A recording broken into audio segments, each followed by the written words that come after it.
Ah, what another beautiful looking day. But we don't have time to stop and admire the scenery. We've got some lives to ruin.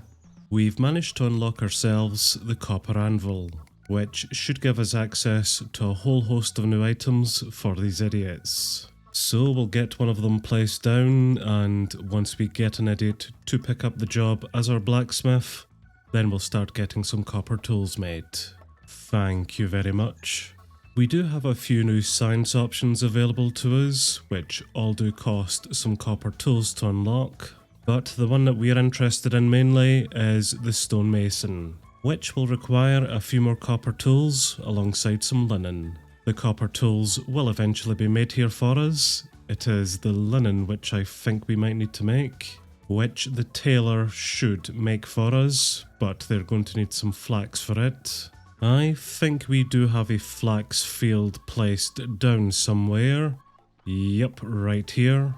So that will take care of all of our linen needs. Really, we just need quite a lot more copper tools. So let's get down another anvil and let's recruit in another idiot.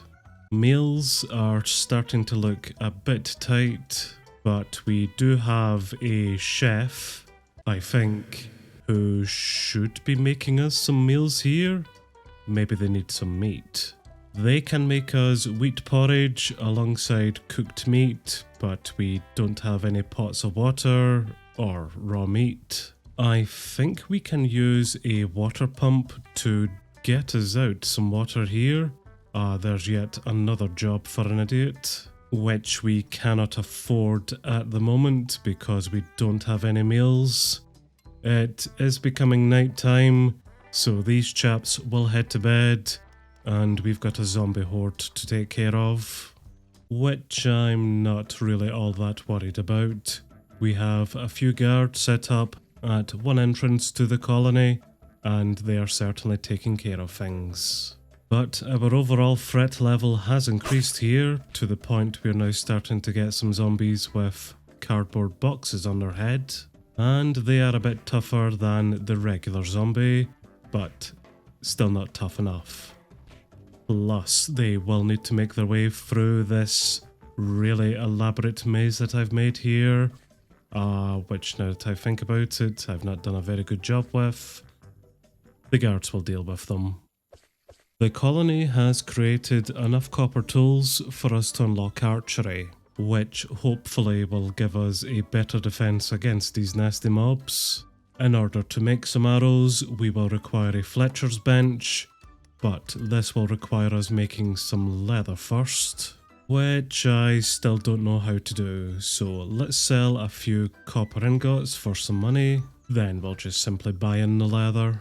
One of the idiots has picked up the job as a water collector then, so that should fulfill the cook's need for water, and our total meals should only start to increase from that. Night is upon us once again, and I did think I heard a zombie there. How did you get past our defences? And there's another two there actually. Are you chaps spawning within the colony? Just in case they are, let's get down a few more torches. Unless we have a breach somewhere, which I don't think we do. Well, whatever, that is another night survived.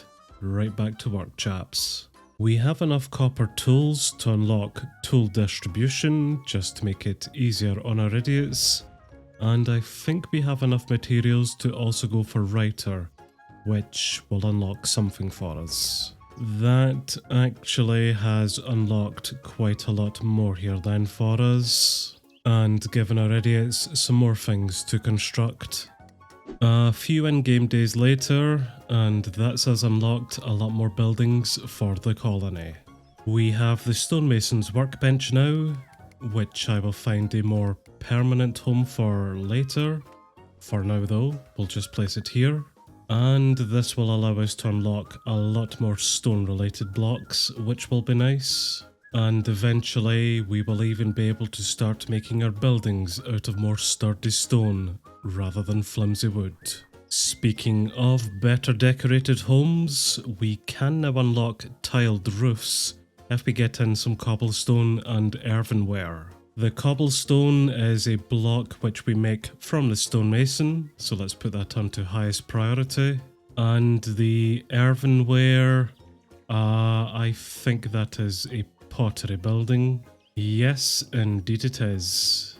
We also now have a Fletcher who is in the process of doing something for us. He is trying to make these new day and night Bogart blocks, which will need some leather, so let's quickly buy some. I don't have enough materials to do that at the moment, so we really need a better way of getting leather eventually here. But we also unlocked the writer's desk, which can make these scrolls of knowledge for us. All we will need for that is some parchment, which I think the tanner then makes for us. Yes, the tanner can make us some parchment using some skin, which the skin will need an animal carcass. And again, at the moment, the only way to get animal carcasses is from buying them. So at the moment, all we can do is pretty much wait on our smelters making us some more copper bars. Just so then we can sell them to the shop for some more money to then buy some useless animal carcasses. If only we could peel the skin from all of these dead zombies, then we'd have an unlimited amount of leather. I saved up a few points there and bought a few animal carcasses, which the tanner is turning into skin at the moment. Well, skin and raw meat. And eventually, with the skin, he will slowly start processing it into parchment, which will eventually be given to our writer, who will make these scrolls of knowledge, and then in turn allow me to start unlocking some more researches, such as the cook, which also unlocks the fisherman spot for us. So we'll get these idiots then making up a few fisherman spots, which ultimately is just another form of food for these idiots. Let's see about placing this in some water then, of which we do have this very handy river nearby, and there's a fisherman spot right beside it. Excellent, so we can now also catch fish. A few real life days later, and we've made even more progress. We've unlocked a few more decorative technologies and been able to upgrade these idiots' homes and workplaces a little bit. And we've definitely collected quite a lot more scrolls of knowledge. So, let's see what other science things that we can unlock.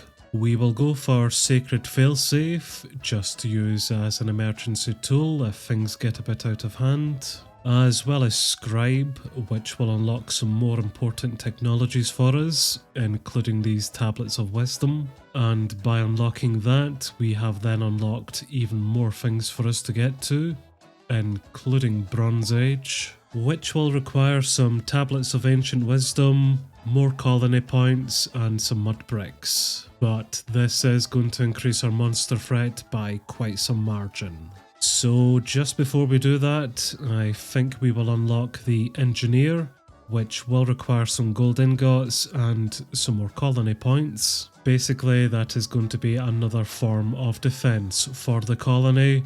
So let's get some colony points, or money as I've been calling it. And we may have saved up a few copper bars by this point, so money here shouldn't be too much of an issue.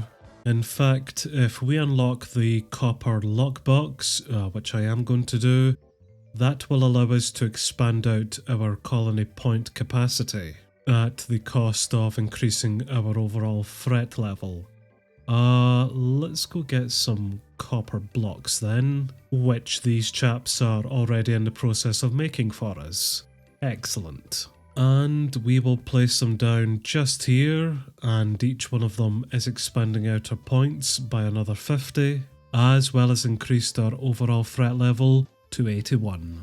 Although it really doesn't seem to have changed the types of mobs that we've been getting in at least. Another night successfully survived, and we even have some scribes, who will require some bookshelves in order to operate, and I think this chap here makes them. Yep, using 5 scrolls of knowledge and 3 planks each to make. And let's speed things up a little bit then and get in another writer. The blacksmiths have made us a few more copper boxes, which I will place down there, so we can now have up to 400 colony points, of which I'm just going to max that out. Close enough. But because we now have at least 250 colony points alongside scrolls of knowledge, we can unlock the digger, as well as eventually the special digger after we get in a few more points. I placed in a few more copper boxes and our threat level is now over 100, which I think that was a new type of enemy that we've encountered. And it has certainly increased the amount of overall mobs that we're getting here. Right, I may need to be careful-ish about our threat level. Nah, who am I kidding? More boxes. And we now officially have 1000 points. So just before I do unlock the special digger, I am going to unlock the builder, which only costs 500 points. And now we will go for special digger. All of which I'm not quite sure what they do, but within our command tool we now do have access to construction and a few different things in here. The zombies sure are coming in thick and fast now, and in fact there's the new types, which are making somewhat good progress within the maze that we set up here for them. But I've got down some bogards and they do seem to be helping out quite a bit here. We now have enough materials to unlock Bronze Age, which once again has opened up quite a lot more possibilities for us. So overall, a good day I would say. We've now brought these idiots into the Bronze Age, and I've brought Uncertain Doom to their doorstep.